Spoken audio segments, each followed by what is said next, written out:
që prej ditës së djeshme më 1 qershor ka nisur zbatimi i marrëveshjes në praktik për pensionet me Italinë. Lajmi është bërë i ditur nga kryeministri Edi Rama duke informuar se homologja e tij italiane Giorgia Meloni i solli dokumentin final të procesit ligjor mbi zbatimin e marrëveshjes së pensioneve me Italinë gjatë vizitës në Tiranë, ku mori pjesë në samitin e Komunitetit Politik Evropian. Marrëveshja me Italinë, e cila hyri në fuqi në muajin mars, garanton të drejtat për pensionet e rreth gjysmë milioni shqiptar dhe 4.000 italianëve. Sipas dokumentit, gati 20% e personave 67 vjeç, të cilët nuk janë trajtuar deri më tani me pension, do të mund të përfitojnë të ardhurat deri në 400 euro në muaj.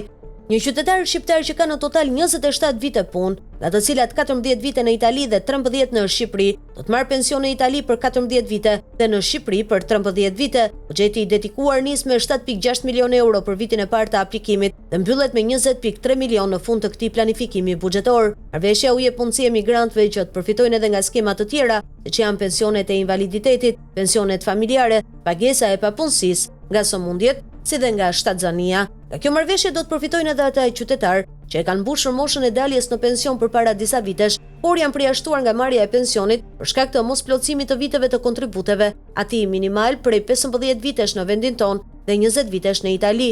Nga viti 2005 deri më sot, Shqipëria ka nënshkruar një sër marrëveshjesh në fushën e sigurimeve shoqërore mes të cilave me Turqinë, Belgjikën, Hungarinë, Luksemburgun, Çekinë, Maqedoninë e Veriut, Gjermaninë, Austrinë, Bullgarinë, Kanadan, Rumaninë, Kosovën, me Konfederatën e Zvicrës dhe Kroacinë. Sa kaq në fuqi pritet të hyjnë edhe marrëveshjet me Malinezi dhe Bullgarinë. Në proces ende janë marrëveshjet me Poloninë dhe Serbinë, ndërsa me Francën procesi është drejt arritjes së një dakordësie për fillimin e negociatave. Vende si Slovenia, Spanja, Danimarka, Moldavia dhe Emiratet e Bashkuara Arabe kanë dhënë dakordësinë për fillimin e negociatave. Procesi më i gjatë dhe më i vështirë për palën shqiptare është ai me Greqinë.